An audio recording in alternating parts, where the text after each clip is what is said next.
Baik,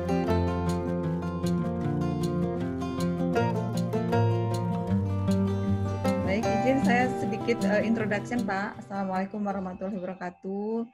Waalaikumsalam.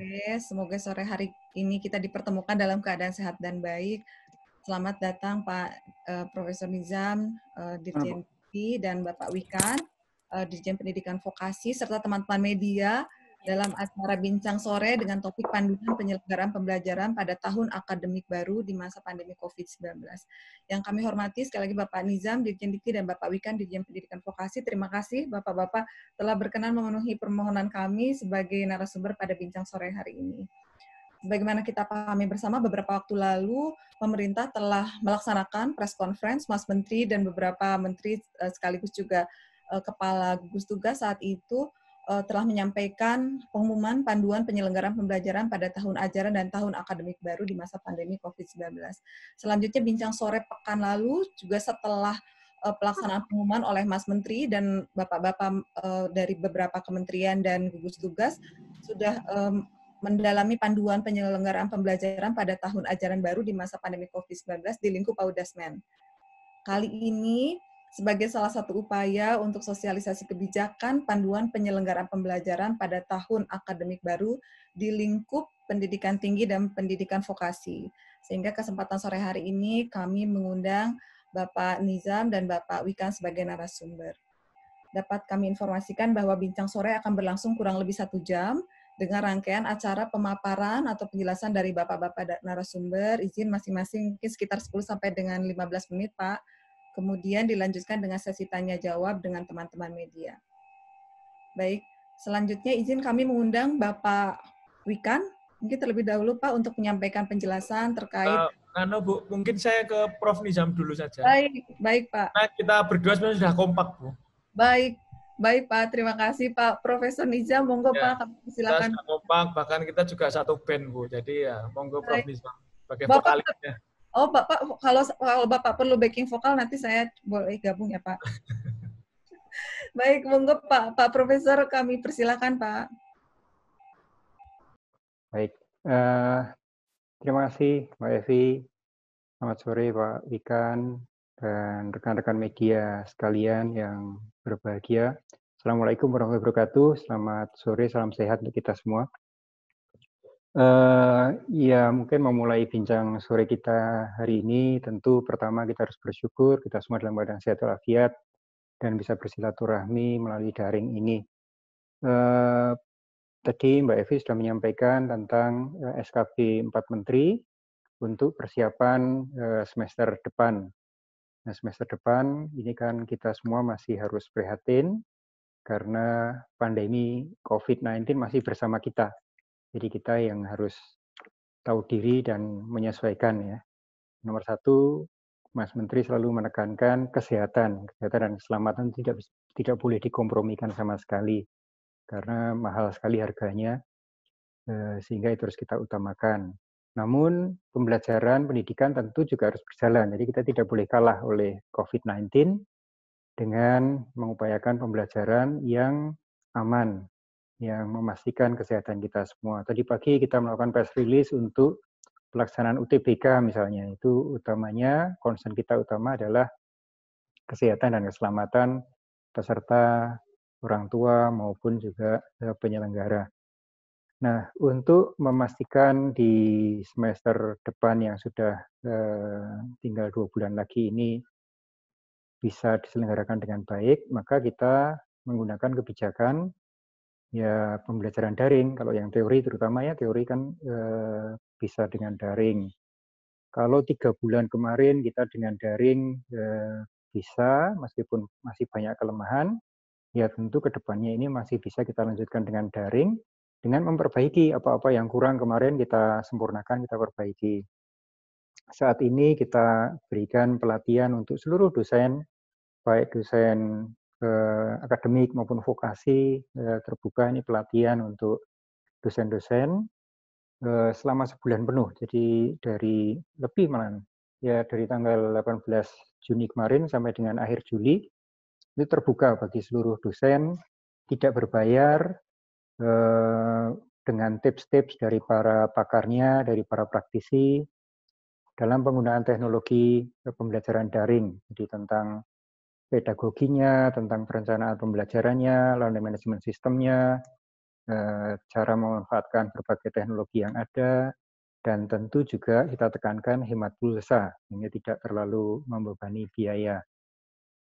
Kita juga menyiapkan berbagai protokol untuk memastikan pembelajaran yang tidak mungkin digantikan dengan daring.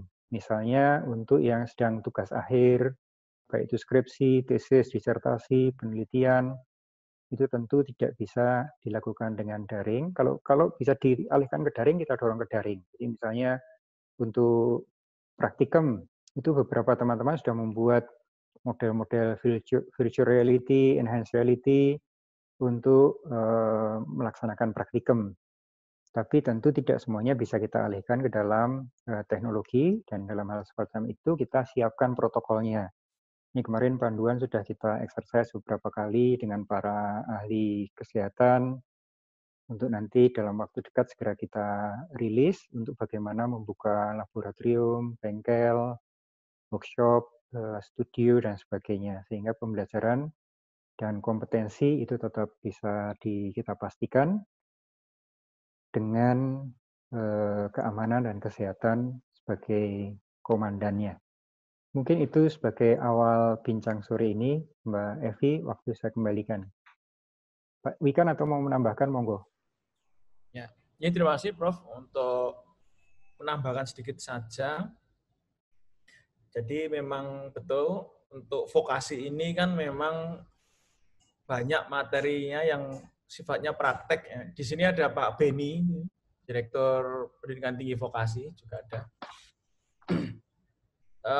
Karena tidak semua bidang itu bisa didaringkan, maka kalau yang bisa daring full itu misalnya kayak bidang-bidang rekayasa perangkat lunak atau teknik informatika, itu bahkan prakteknya pun bisa melalui daring. Misalnya prodi pemrograman komputer,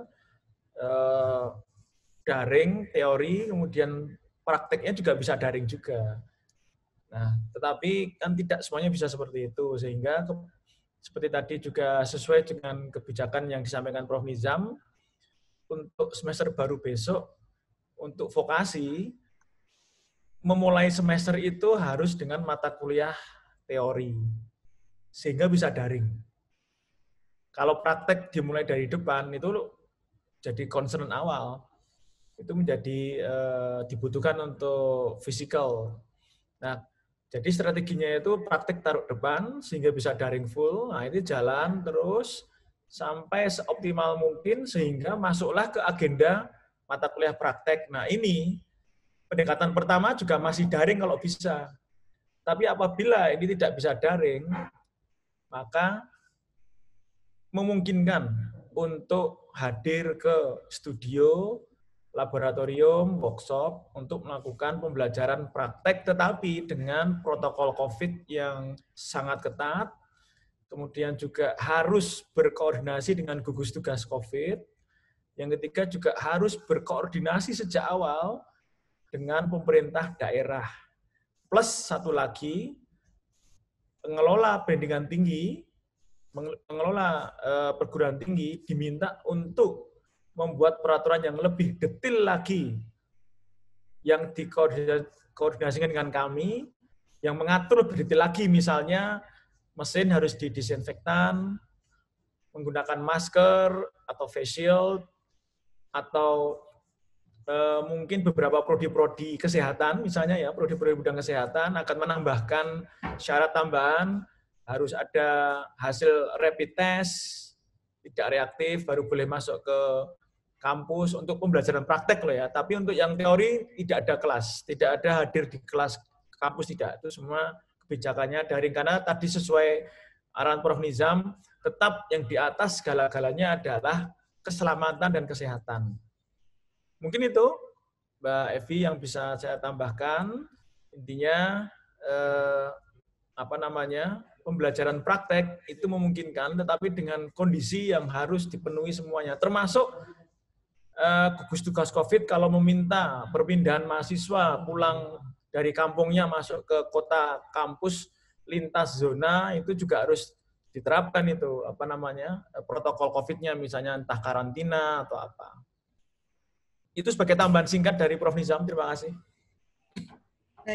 Baik, terima kasih Pak Profesor Nizam dan Pak Wikan atas penjelasannya. Intinya dari segala keseluruhan penjelasan tadi sebenarnya prioritas utama adalah kesehatan dan keselamatan, begitu ya Pak.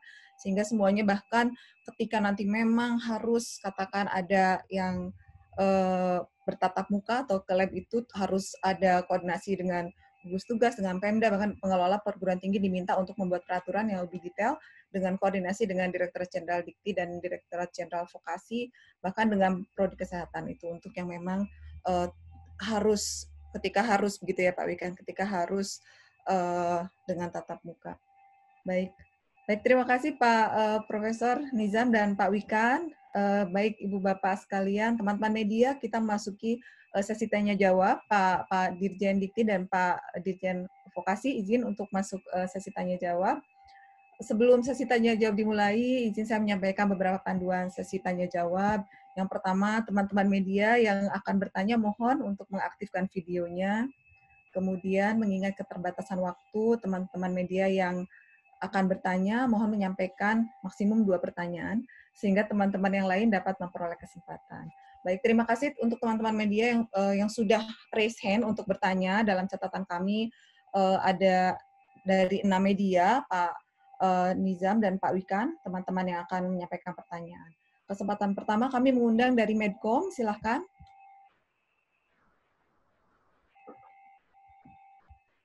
Ada Mas Seno dari Medcom?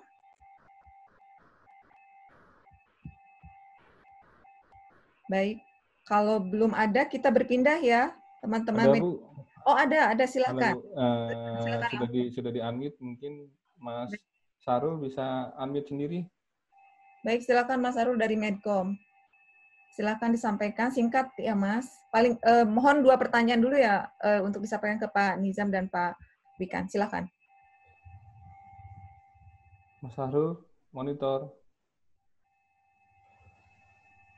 Baik, kalau belum ada mungkin berikutnya dari Antara, silakan.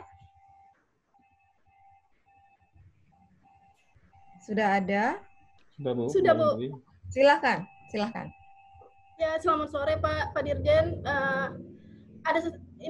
Pertanyaan saya cuma satu, itu bagaimana evaluasi pelaksanaan PJJ di perguruan tinggi selama 3 bulan terakhir ini, dan kemudian apa saja yang perlu diperbaiki untuk pembelajaran ke depannya agar lebih efektif, Pak.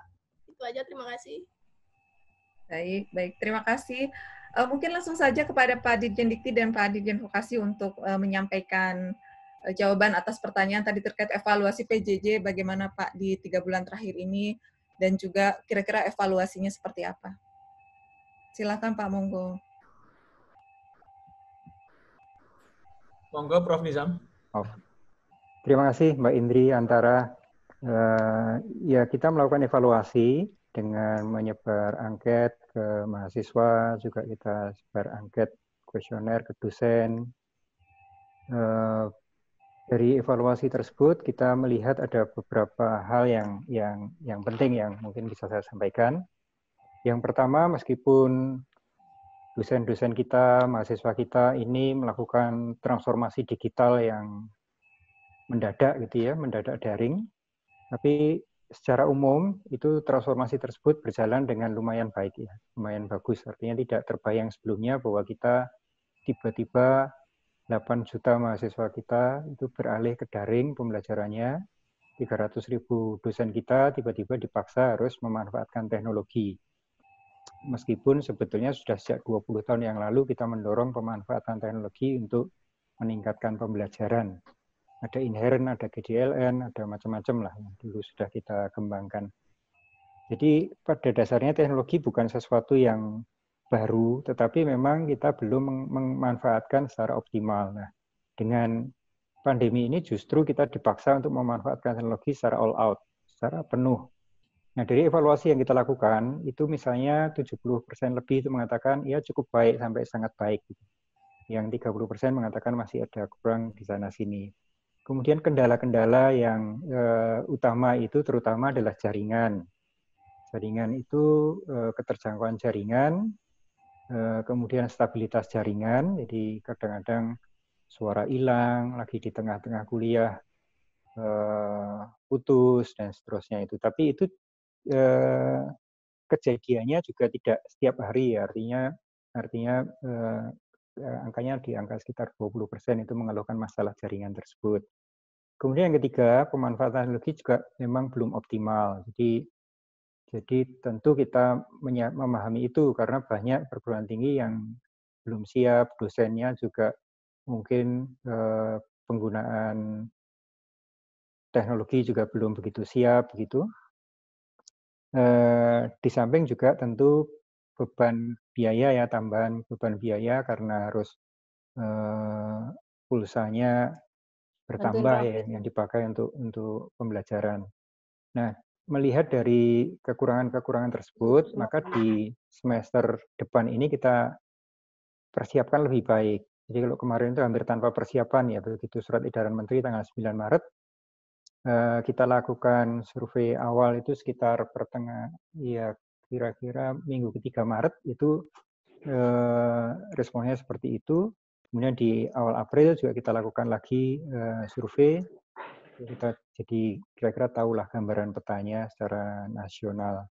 Sehingga di semester depan ini kita persiapkan secara lebih baik. Tadi saya sampaikan ada pelatihan-pelatihan untuk bisa pembelajaran yang lebih efisien dengan pulsa yang lebih hemat. Kita juga berkoordinasi dengan Kominfo, dengan Pak Menkominfo juga sangat perhatian tentang hal ini, kemudian menugaskan 2 dirjennya untuk mensupport kita, dan kita sudah berkoordinasi erat dengan mereka untuk mengcover misalnya daerah-daerah 3T, daerah-daerah yang saat ini blank spot, itu untuk bisa diupayakan untuk tercover di semester depan. Karena mahasiswa kan saat ini sudah berada di kampung halamannya masing-masing, ada yang di desa, ada yang di desa-desa yang mungkin belum terjangkau koneksi dengan baik, koneksi internet dengan baik.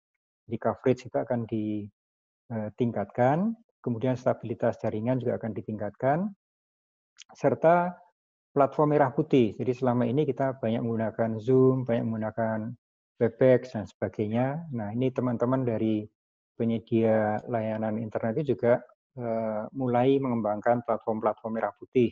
Seperti ada YouMeetMe, ada CloudX, ini kita juga ingin perkuat itu. Dan kalau selama ini itu YouMeetMe itu hanya bisa untuk 10 orang, ini sudah ditingkatkan untuk bisa 1 kelas, jadi 40 orang. Dan dalam waktu dekat mereka menjanjikan untuk bisa sampai 100 orang. Dan biasanya paket-paket yang merah putih itu sudah dibundle dengan langganannya. Misalnya kalau itu IndiHome, itu 1 IndiHome bisa untuk 10 orang kalau nggak salah ya, sampai 10 orang, dan hanya 150.000 sudah bisa segala macam. Nah, itu kan artinya biayanya 15.000 per mahasiswa per bulan, relatif hanya semangkok bakso lah. Nah, program semacam itu sedang kita siapkan dengan teman-teman penyedia layanan internet. Kemudian tadi untuk menyiapkan dosen-dosen dengan kemampuan teknologi yang lebih baik, itu kita lakukan pelatihan. Jadi setiap sesi pelatihan itu kita lakukan paralel, menyangkut pedagogi, teknologi, manajemen pembelajaran, dan berbagai tips. Dosen yang mengikuti pelatihan itu secara tuntas itu mendapatkan sertifikat, jadi tidak berbayar, bisa mendapatkan sertifikat, dan diberikan juga oleh para dosen yang memang sudah bidangnya di bidang hal tersebut. Jadi saling berbagi, saling sharing. Kita juga memperkuat Spada. Spada ini adalah platform pembelajaran digital daring bersama-sama antar perguruan tinggi. Itu kita perkuat, konten-konten kita dorong perguruan tinggi untuk berbagi. Kalau di awal April dulu baru sekitar 3.000 modul yang di-upload di sana. Sekarang terus bertambah setiap harinya, jadi kita mungkin nanti di semester depan insya Allah sudah akan lebih banyak lagi, termasuk perguruan tinggi yang memanfaatkan platform tadi. Pembelajaran daring juga membutuhkan Learning Management System, LMS.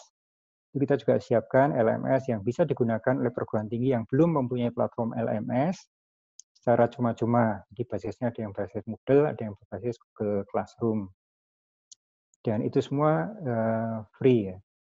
Akses ke website-website pendidikan seperti di Spada, kalau di pendidikan dasar menengah ada rumah belajar, kemudian juga di universitas terbuka dan sebagainya, itu aksesnya sebetulnya sudah dimasukkan dalam whitelist, artinya tidak berbayar. Jadi kalau kita menggunakan platform-platform atau mengakses situs-situs pembelajaran di kampus-kampus yang sudah terdaftar URL-nya, itu sudah tidak berbayar. Itu sudah di whitelist-kan oleh para internet provider.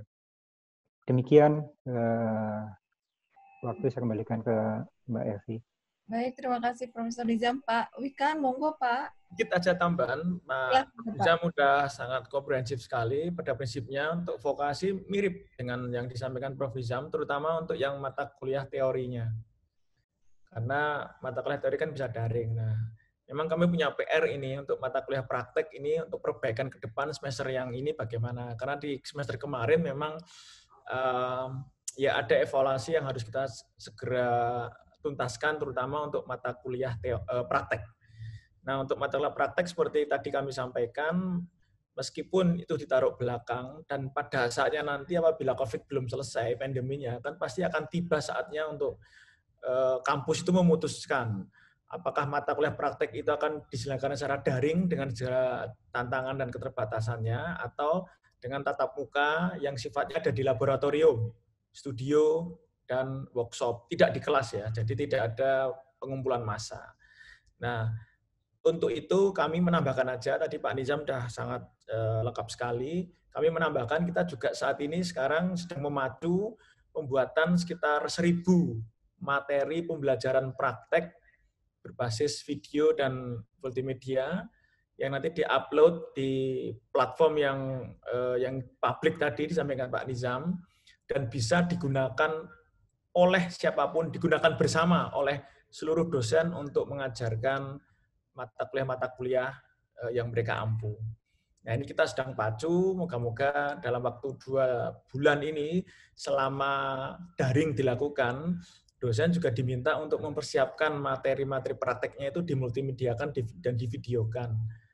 Jadi nanti ketika saatnya mata kuliah praktek diselenggarakan, mereka masih bisa menggunakan itu berbasis online. Tapi kalau memang tidak bisa ya itu tadi, menyelenggarakan tatap muka, tetapi dengan protokol persyaratan yang sangat ketat. Mungkin itu Mbak Evi tambahnya. Baik, terima kasih Pak Nizam dan Pak Wikan, penjelasan yang sangat komprehensif dan sangat jelas. Izin Bapak-Bapak, selanjutnya kami mengundang teman dari Kedaulatan Rakyat, silahkan. Terima kasih Ibu. Saya Rini, Prof. Nizam, Pak Wikan dari Kedaulatan Rakyat. Pertanyaan saya yang pertama tentang mahasiswa baru. Kebijakan adanya MOS atau ospek ada nggak untuk mahasiswa baru nanti? Kemudian yang kedua untuk mahasiswa magang, Pak Wikan, kan mahasiswa vokasi itu kan harus magang. Adakah kebijakan baru? Kan kita ketahui industri saat ini sedang lemah atau lesu. Kebijakan baru apa yang akan dikeluarkan untuk mahasiswa magang? Terima kasih. Baik, terima kasih Mbak Rini. Monggo Pak Profesor Nizam dan Pak Wikan, 2 pertanyaan terkait orientasi begitu ya, MOS dan magang. Silahkan Bapak.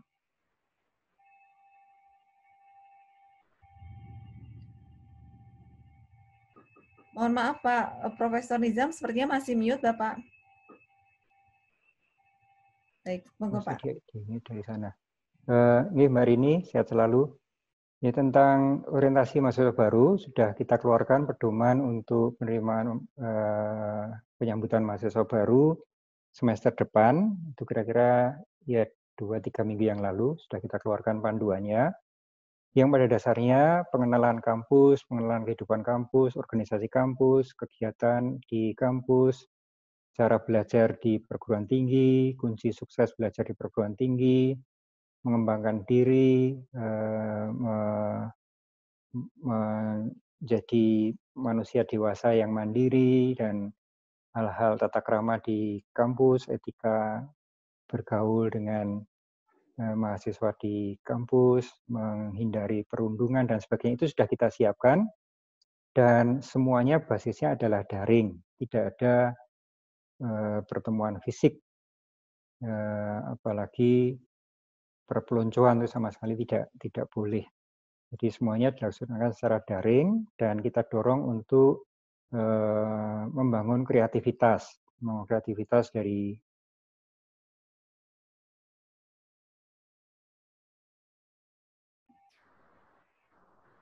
tidak bisa menjadi dengan daring ini malah banyak kolaborasi yang bisa dilakukan, bahkan kolaborasi antar perguruan tinggi seperti dalam pembelajaran daring itu juga kita dorong kolaborasi antar perguruan tinggi. Ini sekali lagi untuk orientasi mahasiswa baru itu tidak boleh ada orientasi fisik, semuanya dilakukan dengan daring. Kunci untuk sukses belajar di perguruan tinggi kita berikan melalui modul-modul, melalui cara-cara yang delivery-nya secara daring, baik sinkronis maupun asinkronis. Kemudian tadi yang kedua tadi tentang Pak Wikan tadi ya, tentang praktek ya. Iya ya. Pertanyaan kedua ya. Tentang magang Bapak, tentang magang ya. Terkait dengan kondisi industri yang sedang lemah Bapak. Ya, Pak Wikan itu pas. Baik, terima kasih Prof. Nizam. Baik, silakan Bapak Dirjen Pendidikan Vokasi Pak, monggo Pak. Terima kasih Prof. Nizam. Jadi kalau ngiringin Prof. Nizam itu cuma tinggal penyelesaian saja. Dan seperti itulah biasanya kita kalau di panggung ya. Saya cuma tinggal cari nadanya saja. Untuk MOS sama, untuk politeknik, sekolah vokasi pun juga semuanya daring, semua daring. Dan tadi menarik sekali malah ada ide MOS-nya itu ada kolaborasi antar kampus ya. Jadi ada satu kolaborasi antar kampus yang mungkin sebidang ya. Itu menarik sekali.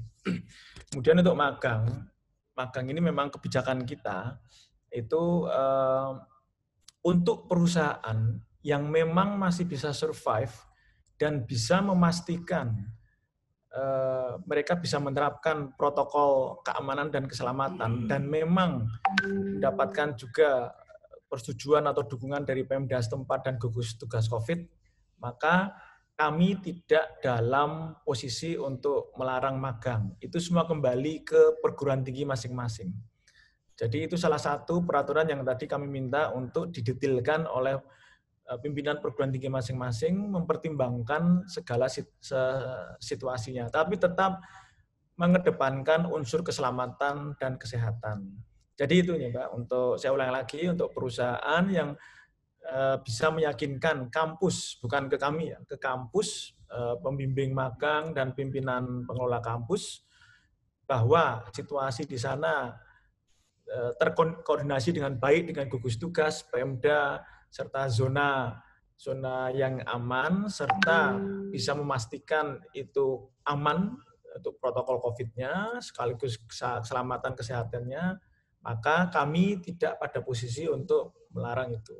Apalagi itu terkait dengan syarat kelulusan dan pencapaian kompetensi.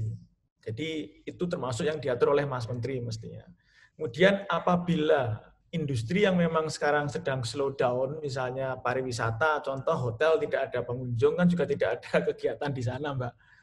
Itu kalau mau melayani kan, melayani siapa kan bingung juga, itu gelap kan, lampunya belum hidup. Nah ini untuk ini memang tidak mudah, itu bisa diganti dengan tugas mandiri, yang sifatnya juga praktikal ya, tetap itu praktek, atau proyek mandiri lintas disiplin. Itu yang kami sarankan, Mbak. Tidak kami terus atur secara detail. Itu semua kembali ke pengelola pendidikan tinggi masing-masing untuk secara kreatif tetap bisa. Istilahnya Pak Nizam itu betul itu. Dalam keadaan seperti ini tetap harus bisa kreatif dan mampu lebih teknologi adaptif yang lebih tinggi lagi. Itu Mbak, jawaban dari saya. Melengkapi Pak Nizam.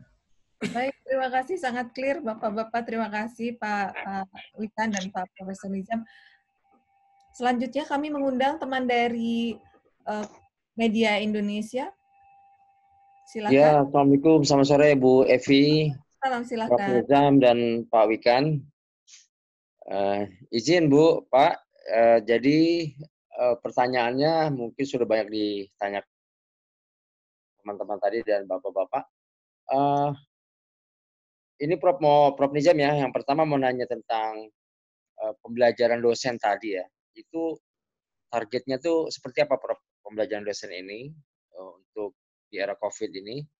Yang pertama, yang kedua, relaksasi kemarin yang diumumkan oleh Mas Menteri, relaksasi UKT dan apa yang juga ditujukan untuk PTS.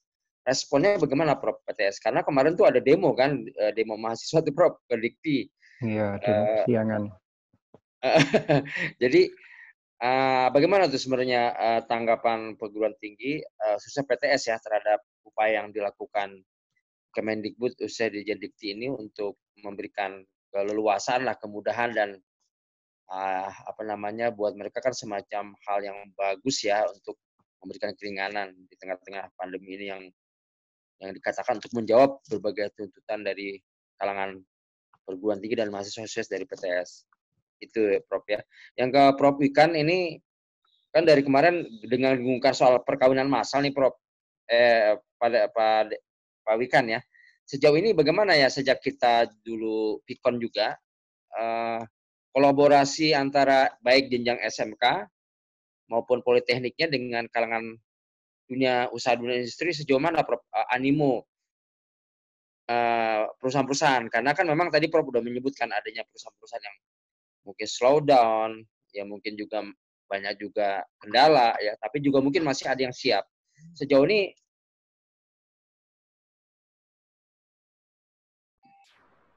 sepertinya termute Mas Ubay. Ya, saya ulangi kepada Pak Wikan, jadi hasil apa tindak lanjut perkawinan massal tersebut antara jenjang SMK ke dunia industri, dunia usaha industri maupun politeknik. Apakah karena memang suasana COVID seperti ini, mungkin kita bisa maklumi kalau ada yang mungkin masih belum bisa, ada yang mungkin ada juga banyak perusahaan yang sudah bisa juga. Sejauh ini bagaimana Prof kemajuannya dan evaluasinya ya untuk ke depan. Itu aja Bu, terima kasih. Baik, terima kasih Mas Ubay. Pak Profesor Nizam, silakan Bapak. Terima kasih Mas. Terima kasih Mas Ubay. Jadi pertama tentang pelatihan untuk dosen tadi, pembelajaran ini ya macam-macam, dari mulai teknologi misalnya yang sangat advance ya, seperti membuat animasi, membuat ya apa namanya audiovisual yang bagus, multimedia itu diajarkan juga. Tapi yang paling penting sebetulnya adalah bagaimana melakukan pembelajaran daring secara efisien dengan biaya atau pulsa yang sehemat mungkin. Itu kira-kira inti dari pelatihan untuk dosen. Harapannya nanti dosen-dosen bisa lebih siap di semester depan. Kan ini masih ada dua bulan. Ini waktunya untuk memperbaiki RPKPS, memperbaiki modul-modul. Dan tadi yang kita dorong adalah semangat berbagi, saling berbagi antar perguruan tinggi. Tidak semuanya harus dibuat sendiri, jadi bisa sharing, kuliah, kolaborasi antar perguruan tinggi itu sangat-sangat bagus dan sangat kita dorong. Dan selain itu saya juga ingin mengingatkan juga bahwa pembelajaran dari rumah ya, pembelajaran daring itu tidak harus hanya dengan daring. Jadi tidak hanya dengan pembelajaran dalam jaringan, tapi bisa juga dalam bentuk misalnya kegiatan kampus Merdeka Belajar.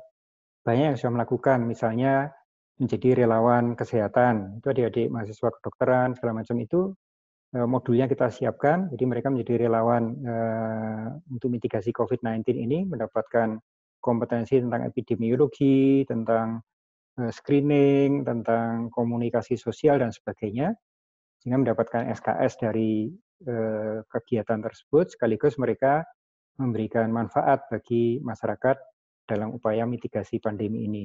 Kemudian juga yang bukan kesehatan, misalnya yang engineering, itu membuat face shield, membuat masker, membuat APD, bahkan sampai membuat ventilator bersama dosennya ini luar biasa sekali selama pandemi kemarin ini. Jadi ini bentuk dari Merdeka Belajar, Kampus Merdeka, melakukan riset bersama dosen, proyek-proyek mandiri, banyak sekali, dan prestasi dari adik-adik mahasiswa juga tidak berhenti selama pandemi kemarin. Anak-anak saya di Fakultas Teknik UGM itu kemarin juga menang di kejuaraan di satelit Kaleng dari NASA, itu malah dapat juara 2 internasional. kemudian yang banyak sekali prestasi-prestasi yang dihasilkan melalui proyek-proyek mandiri tadi. Dan proyek-proyek mandiri itu kalau di dalam konsep kampus merdeka bisa di SKS-kan. Jadi ini bentuk-bentuk pembelajaran kekinian yang sangat kita harapkan, jadi masuk menjadi kreatif, inovatif, bisa mewujudkan idenya dan mengikuti passion-nya. Yang kedua, relaksasi UKT ini sebetulnya sudah lama ya, saya sampaikan sejak bulan April, 18 April kalau tidak salah, bahwa sudah ada kesepakatan Majelis Rektor Perguruan Tinggi Negeri untuk bagaimana membantu mahasiswa mengatasi kondisi masa sulit ini, dan itu dikukuhkan dengan Permendikbud 25/2020 yang memberikan ruang bagi perguruan tinggi untuk memberikan keringanan bagi mahasiswanya melalui berbagai skema, mulai dari menurunkan level UKT-nya, mengurangi UKT, membebaskan sementara sampai nanti kondisi ekonomi orang tuanya pulih, menyicil. Jadi banyak skema-skema yang bisa digunakan untuk membantu mahasiswa mengatasi kondisi ini. Tapi prinsip yang paling penting adalah UKT yang berkeadilan. Itu sebenarnya prinsip sejak dulu, sejak Undang-Undang Dikti itu pembayaran uang kuliah itu berkeadilan, dan semangatnya gotong royong, yang mampu memberikan sesuai kemampuannya, yang tidak mampu mendoakan yang mampu. Itu jadi saling bergotong royong, saling mengisi. Nah, respons dari perguruan tinggi sangat positif, alhamdulillah. Teman-teman PTS juga sangat senang dengan upaya kita dengan memberikan coverage beasiswa dari Dikti. Itu kita realokasikan 1 triliun itu untuk membantu biaya kuliah.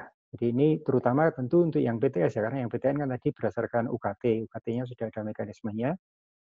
Nah, 1 triliun itu kalau kita terjemahkan dalam bentuk bantuan uang kuliah, itu bisa mengcover hampir 500 juta mahasiswa, ya 410.000 mahasiswa lebih itu tercover dengan skema tersebut. Siapa yang berhak mendapatkan? Tentu ya mereka yang sangat membutuhkan, ya, yang paling membutuhkan. Jadi tidak kemudian semuanya minta dibayari, tentu tidak seperti itu. Semangat kita adalah berbagi, semangat kita bergotong royong. Yang betul-betul membutuhkan ya kita bantu, yang masih mampu ya tentu berkontribusi sesuai dengan kemampuannya. Jadi dengan kita memberikan bantuan uang kuliah bagi mahasiswa yang orang tuanya mungkin PHK, mungkin terpaksa dirumahkan selama pandemi, tidak bisa ke pasar, tidak bisa berjualan dan sebagainya, itu bisa terbantu dengan beasiswa dari pemerintah tadi. 1 triliun untuk bantuan uang kuliah, 1,3 triliun untuk KIPK mahasiswa baru, dan 1,8 triliun untuk yang bidik misi dan KIPK ongoing. Ya. Dengan begitu, untuk yang ongoing itu sekitar 260.000, yang KIPK sekitar 200.000, yang 410.000, yang perluasan dari coverage bantuan biaya pendidikan. Jadi mudah-mudahan dengan begitu bisa sedikit membantu. Tentu tidak bisa sepenuhnya membantu kebutuhan adik-adik mahasiswa yang terdampak secara ekonomi, orang tuanya terdampak secara ekonomi. Tapi mudah-mudahan dengan semangat gotong royong kita sama-sama untuk berupaya, insya Allah kita akan bisa mengatasi kondisi pandemi ini dengan lebih baik. Baik, terima kasih Prof. Nizam. Izin melanjutkan ke Pak Wikan. Silakan Bapak, tadi ada spesifik juga pertanyaan terkait dengan link and match. Silakan Bapak. Baik, terima kasih Mbak Evi. Sedikit saja, ingin menekankan saja yang disampaikan Pak Nizam tadi. Saya pikir itu merupakan manuver-manuver yang sangat baik sekali ya Bapak Ibu, karena Mas dan Mbak, karena situasi ini adalah situasi yang sangat berat, memang sangat berat. Setiap keputusan memang tidak berimplikasi pada satu konkret penyelesaian, tetapi mungkin mengurangi dampak ini luar biasa. Dan saya menekankan kembali yang disampaikan Pak Nizam tadi merupakan manuver-manuver yang sangat luar biasa menurut saya ya. dengan cepat beliau melakukan realokasi anggaran, reprogramming, kemudian ada reorientasi, serta apapun itu harus kita beri kredit yang sangat baik. Kemudian untuk pertanyaan bagaimana perkembangan pernikahan massal atau link and match untuk vokasi dan akademi pun juga link and match. Jadi Prof Nizam pun juga sama, prodi-prodi akademi pun juga link and match. Nah, untuk yang kita pernah ketemu Mas, sampai hari ini ada sekitar 200 lebih atau mungkin 220 ya proposal dari masing-masing prodi. Dan itu pun kita batasi masing-masing kampus maksimal 4 prodi ya. Itu kalau nggak dibatasi mungkin bisa sampai 300 hingga 400 proposal yang masuk. Itu indikasinya apa? 200 proposal dari masing-masing prodi itu berarti masing-masing prodi itu sudah berhasil mendapatkan calon pacar, atau sudah dapat pacar, atau mungkin sudah tunangan, atau mungkin diam-diam sudah menikah. Terus kemudian konsep pernikahannya dijadikan proposal untuk mendapatkan program penguatan pendidikan tinggi vokasi yang kemarin kita beri label pernikahan massal. Jadi artinya dari sini saja alhamdulillah minimal sudah ada 200 prodi yang sudah menikah atau siap menikah atau mungkin yang mau menikah lebih lanjut dengan masing-masing prodi bisa saja lebih dari satu perusahaan. Ya singkat konklusinya, perusahaan meskipun di saat yang lesu dan berat ini mereka menangkap message kita dari pendidikan dari dunia pendidikan bahwa meskipun di saat yang berat ini pasti mereka akan harus survive ke depannya. Pasti mereka akan harus menemukan solusi atau paradigma baru atau strategi baru atau mungkin produk-produk baru yang akan menghasilkan kompetensi baru atau mungkin job okupasi baru yang harus diterjemahkan di dalam kurikulum. Dan disinilah konsep pernikahan itu dimulai dari kurikulum, di masa kita sama-sama fase kagetnya kaget bersama, jangan kaget sendiri-sendiri, kaget bersama, sadarnya sadar bersama, nanti kita menuju new normal juga satu kompetensi set kompetensi yang memang juga sesuai dengan perkembangan yang ada. Jadi di saat pandemi ini, alhamdulillah, ya minimal adalah 200-300 perusahaan yang itu siap kita nikahkan dengan prodi-prodi vokasi itu. Jadi artinya, alhamdulillah, di saat berat ini kita masih bisa melakukan sesuatu nanti ketika cobaan ini selesai. Kita tidak dari nol, tapi kita sudah punya pijakan untuk melompat mengejar parkir kita selama pandemi ini. Gitu Mbak. Baik, terima kasih. Jadi Pak Wikan jadi penghulu berbagai perusahaan nih Bapak ini kayaknya. Pak Comblang. Saya dan Pak Nizam sama, Prof Nizam dan kami adalah Saya mungkin menambahkan sedikit dari yang disampaikan Pak Wikan. Jadi sebelum pandemi kemarin itu kan saya keliling jadi dari kampus ke kampus jadi modin. menikahkan kampus dengan industri. Waktu itu sudah sempat ke lebih dari 7 kampus lah. Itu perkawinan massal itu kita dorong, ya ada yang sampai 100 perusahaan dengan perguruan tinggi, satu perguruan tinggi, ada yang 40, ada yang 20. Dan juga dengan Kementerian BUMN, itu kita sudah ada kerjasama Kemdikbud dengan Kementerian BUMN, itu untuk 144 BUMN, itu sudah melakukan MOU di bawah Forum Human Capital Indonesia, FHCI, itu untuk menjadi mitra perguruan tinggi kita, baik akademik maupun vokasi. Dan mereka siap setiap tahunnya menerima 16.000 mahasiswa magang dan juga kolaborasi-kolaborasi untuk bisa lebih terlibat di dalam pendidikan tinggi, baik akademik maupun vokasi. Dengan Kementerian Desa juga kita sudah melakukan kerjasama MOU dan sebetulnya sudah siap-siap untuk meluncurkan program mahasiswa membangun desa untuk membangun 27.000 desa di Indonesia.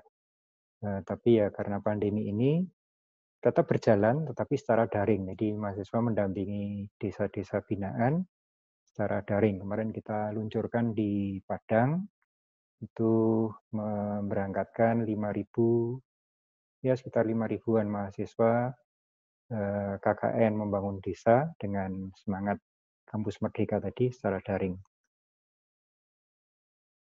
Baik, terima kasih Prof. Nizam, terima kasih juga Pak Wikan. Sangat clear teman-teman media. Berikutnya kami mengundang teman dari Trijaya FM yang sudah juga resen untuk menyampaikan pertanyaan. Silakan. Halo, selamat sore Pak Dirjen. Selamat sore. Mudah-mudahan semua tetap sehat selalu ya Pak Dirjen ya. Siap. Pak Dirjen, saya ingin penegasan saja, ada beberapa pertanyaan. Ini saya mau bertanya terkait dengan sebenarnya dari Dirjen Dikti sudah melakukan survei enggak sih terhadap berapa sebenarnya kampus swasta yang saat ini terkendala dengan masalah pembelajaran daring gitu.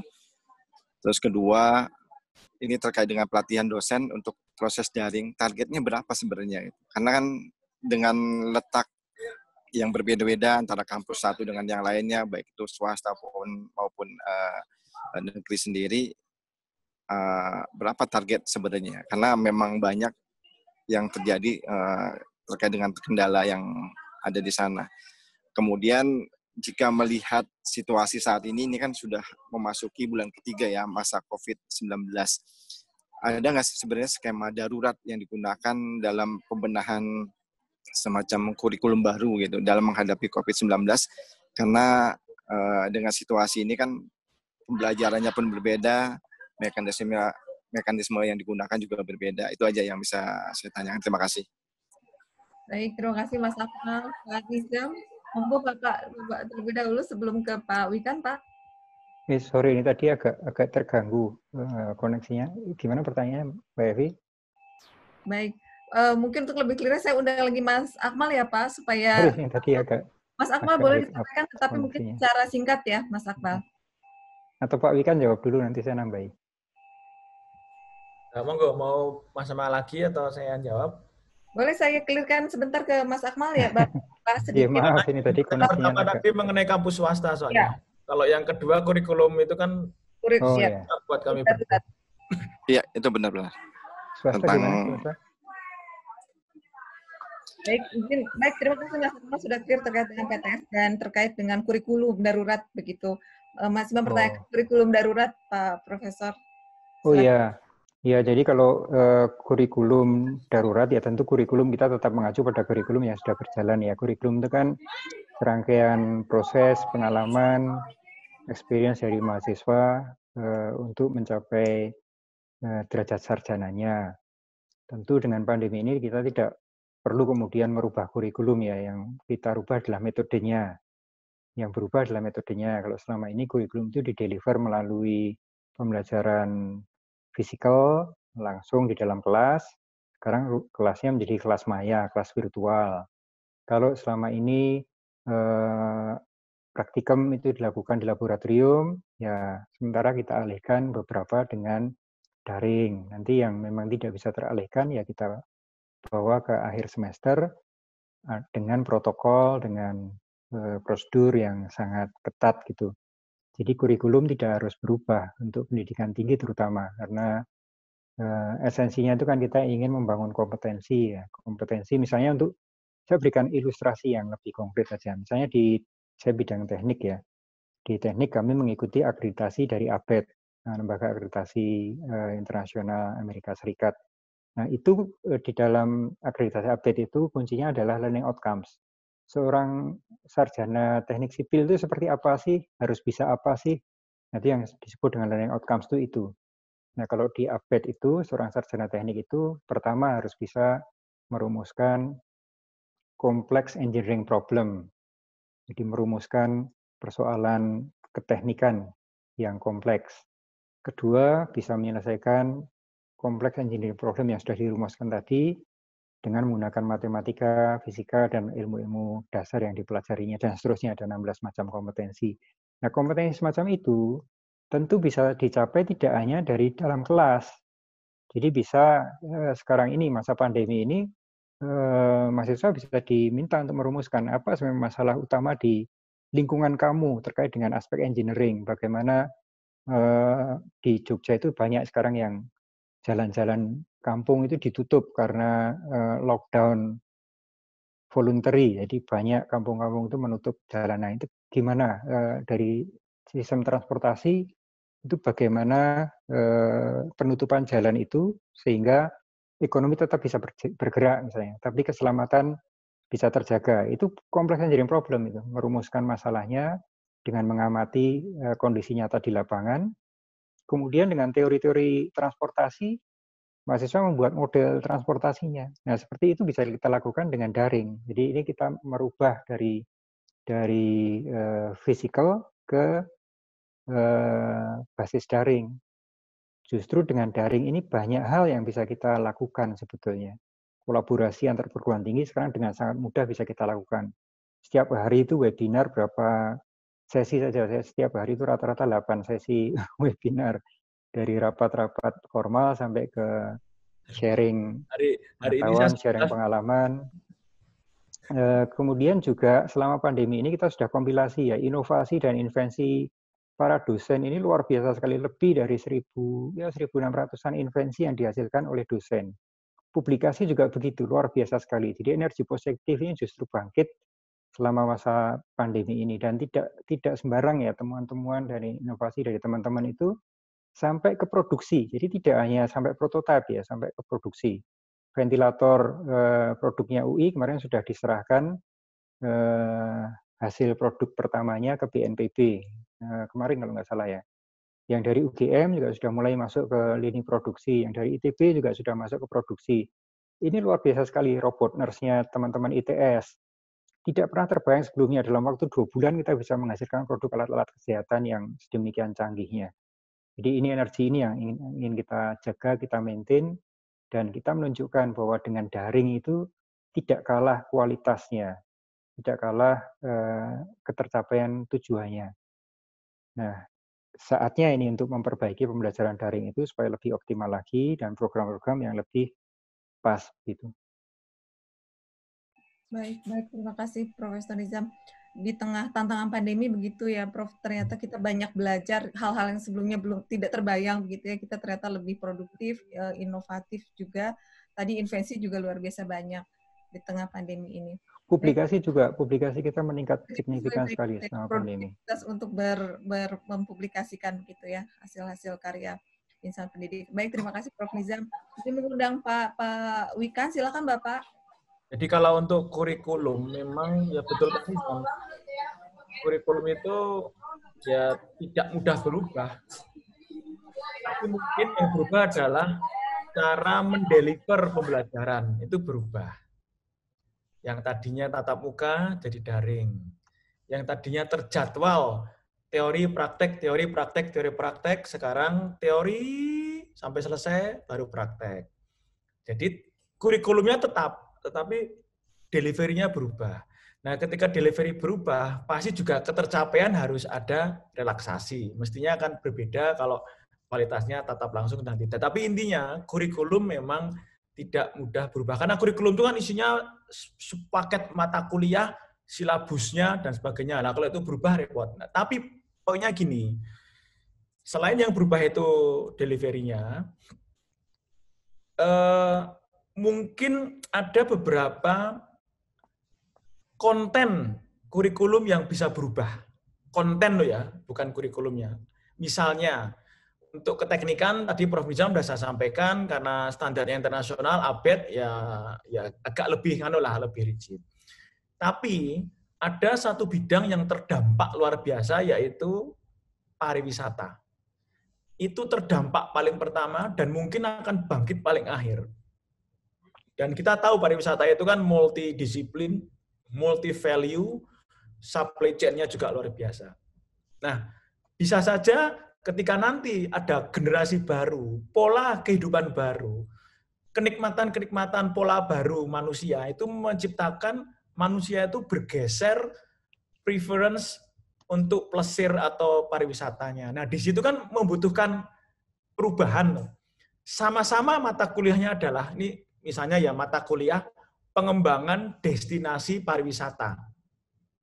Kurikulumnya itu, pengembangan destinasi pariwisata, misalkan 5 atau 6 SKS misalnya ya. Outputnya, outcome learning-nya ya adalah menghasilkan produk destinasi pariwisata. Tetapi sebelum COVID dan sesudah COVID, destinasi pariwisata yang dikembangkan kan tidak sama. Kalau dulu pariwisata itu berbasis pada harga, kualitas, dan kenyamanan, setelah COVID kan berubah menjadi clean, healthy, safety. Ya kan? Nah, dari situ kan yang tadinya mengembangkan destinasi pariwisata padat manusia, bergeser mengembangkan destinasi pariwisata yang lebih ke solo travel atau staycation. Nah, di sini mungkin yang dimaksud oleh Mas Amal tadi, konten pada kurikulum memang berubah. Tapi ingat, setiap perubahan itu apa tadi harus dilakukan karena memang sudah menikah. Oke? Jangan sampai industri pariwisata ini, kalau contoh pariwisata ya, dia menemukan satu pola baru, bergeser ke sana, kampus malah bergeser ke kiri atau bergeser ke sana. Jangan sampai harus nikah. Tadi ada yang komen, nikah diam-diam. Nah, itu yang saya inginkan. Nggak usah dicomblangin, bisa pacaran sendiri, nikah sendiri.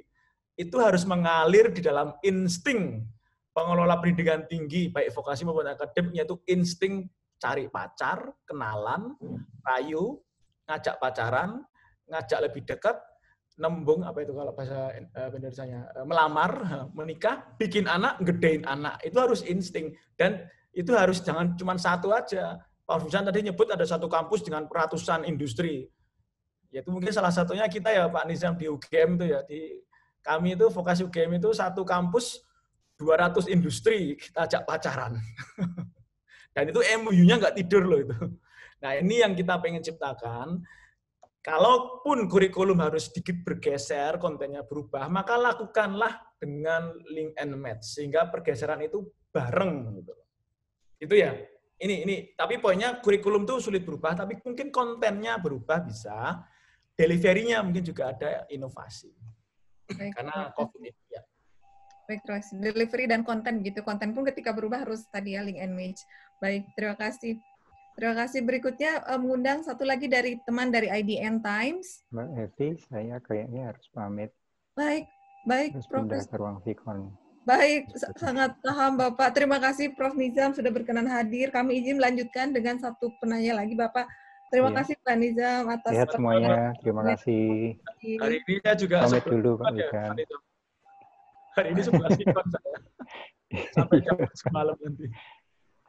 Prof. Nizam matur Bapak, terima kasih. Sama-sama. Sehat-sehat Bapak. Matur Prof. Nizam. Sehat semuanya. Assalamualaikum. Semuanya baik Prof. Baik. Pak Wikan izin mengundang dari IDN Times untuk pertanyaan, silahkan. Sudah hadir dari IDN Times? Ya. Halo, ada atau mungkin kita kembali ke Medcom? Tadi di awal ada Medcom yang raise hand untuk menyampaikan pertanyaan. Mas Seno bisa dibantu? Halo. Sudah, Mbak? Ya. Oke, silakan Mbak Lia, silakan. Bu Evi, tadi sebenarnya mau nanya ke Pak Nizam, tapi pas banget Pak Nizamnya udah out, begitu. Ada Pak Wika, silakan. Tapi memang pertanyaannya lebih spesifik ke Pak Nizam sih, gitu, Bu Evi. Baik. Apa di sini? Baik, terima kasih. Kami coba navigasi untuk pertanyaan Mbak Lia ya. Terima kasih ya, Bu. Baik, terima kasih. Baik, terima kasih dari Medcom. Sudah hadir tadi di awal, hendak menyampaikan pertanyaan terkait dengan pendidikan vokasi, silahkan. Zahrul, silahkan. Iya. Baik, Bu. Terima kasih waktunya. Ya, sebenarnya pertanyaannya untuk Pak Nizam sih, tapi Pak Nizamnya kabur juga. Tapi nggak apa-apa sih. Terima kasih juga sudah diberi kesempatan tadi. Mohon maaf di awal nggak bisa ngikutin. Karena sempat ini koordinasi dulu sama... Mungkin itu sih, Bu. Terima kasih. Nggak jadi bertanya sih untuk Pak Nizam sebenarnya. Terima kasih, Bu. Baik. Terima kasih, Mas Zahrul. Baik, kita akan disampaikan ke kami juga, silakan di BKHM untuk nanti kami coba navigasi untuk menjawab pertanyaan Mas Zahrul dan Mbak Lia. Baik, terima kasih. Baik Pak Wikan, terima kasih telah berkenan hadir, memberikan penjelasan dan menjawab pertanyaan, seluruh pertanyaan dari teman-teman media. Kami optimis Bapak bahwa penjelasan yang telah Bapak sampaikan dan juga tadi Pak Profesor Nizam sampaikan dapat memberikan pemahaman mengenai pelaksanaan pola pembelajaran di tahun akademik baru untuk di lingkup pendidikan tinggi dan juga pendidikan vokasi. Terima kasih Pak Wikan. Terima kasih juga. Terima kasih Ibu Bapak. Terima kasih juga kepada teman-teman media. Terima kasih Bapak. Maaf bila ada yang kurang berkenan. Salam hangat. Salam sehat selalu. Terima kasih. Salam sehat juga Bapak. Teman-teman media, terima kasih. Sampai jumpa di bincang sore berikutnya. Semoga kita sehat selalu ya. Assalamualaikum warahmatullahi wabarakatuh. Selamat sore.